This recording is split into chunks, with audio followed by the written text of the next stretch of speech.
My name is Jackson Mabe, and this is my entrepreneur interview paper recording.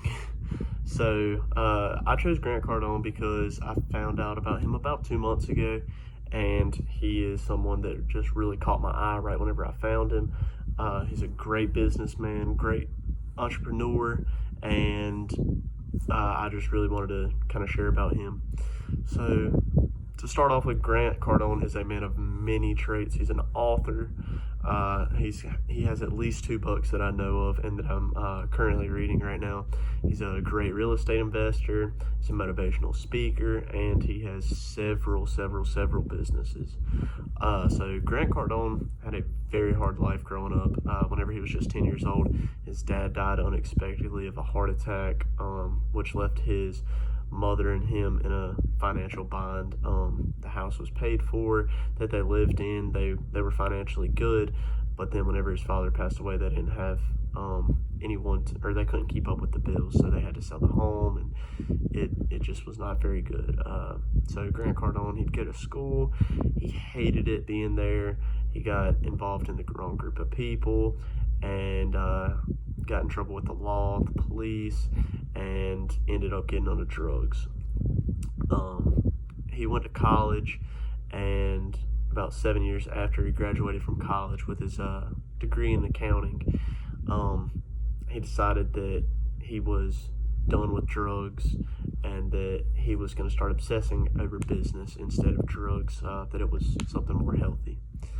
So shortly after that, Grant Cardone was working his main job, and he got tired of living paycheck to paycheck, so he decided that he was going to start a side business. He knew that he could be more, that he had more potential, so he started a side business of real estate.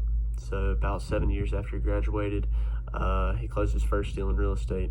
It was a small, little single family house that had really good tenants. He was good with them, and once the tenants moved out, though, he didn't ever have any time to go and look for new ones, so it ended up just kind of going downhill from there. He ended up having to sell it, and it just wasn't good.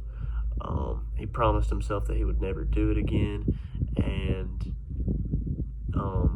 that the next one that he bought, he was gonna wait some time, save up money, and educate himself a little bit more on it. So not too long after that, he lived in San Diego, which is where both of them houses were, and he decided that he wanted to move to LA. He said that he was happy in San Diego, but he thought that LA could bring him more potential, and he wanted to meet the love of his life. So within the first week that he moved to LA, he found a woman that he fell in love with, and so he got her phone number and called her 2 times a month for 13 months in a row without hearing anything from her. And she finally picked up the phone. They ended up talking. They ended up really liking each other, ended up dating, getting married, and now they have 2 kids. So that's just a little bit about Grant Cardone and his life that he's lived. I first saw Grant Cardone on a podcast that Logan Paul runs. It's called Impulsive, and they interviewed him on that.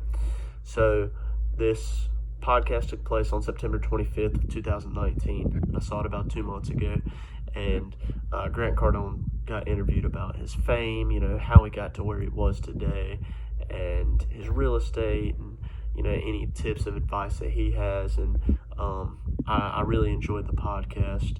One quote that Grant said that really stuck out to me is, let the rest do whatever while you do whatever it takes. And this really stuck out to me because I know that he lives by this, and he became a billionaire. So I thought, if I live by this, I can too, or at least I could be successful. Maybe not a billionaire, but so that's a little bit about the podcast that I watched. Grant Cardone has over 500 businesses, but he has 7 main ones. So I didn't want to just do a little bit about each business, so I chose his real estate, which is Cardone Real Estates. he was very unhappy whenever he was working just his one job. So that's how he got into real estate. And he was just very, very successful with it. Like I said about his first house and his second house, after his second house that he bought, it was a lot larger. He bought it in San Diego, and then a month after that, he bought another one, and then he continued and continued and continued. And by 2012, he had over 1,000 complexes in Florida and had a total of $58 million in real estate investments, and also got recognized for it as well. So after learning about Grant Cardone, like I said, he's one of my favorite entrepreneurs. Some of his traits just that really stick out to me is he's not afraid. He's not like everyone else. He shares his knowledge with you. He wants you to be successful just like how he was. And most billionaires don't really want that. They kind of want you to figure it out for yourself, and they had to do that. So but that's one reason as to why I like Grant Cardone, because he wants everyone to be successful and not just himself. But that's a little bit about why I chose Grant Cardone, and thank you.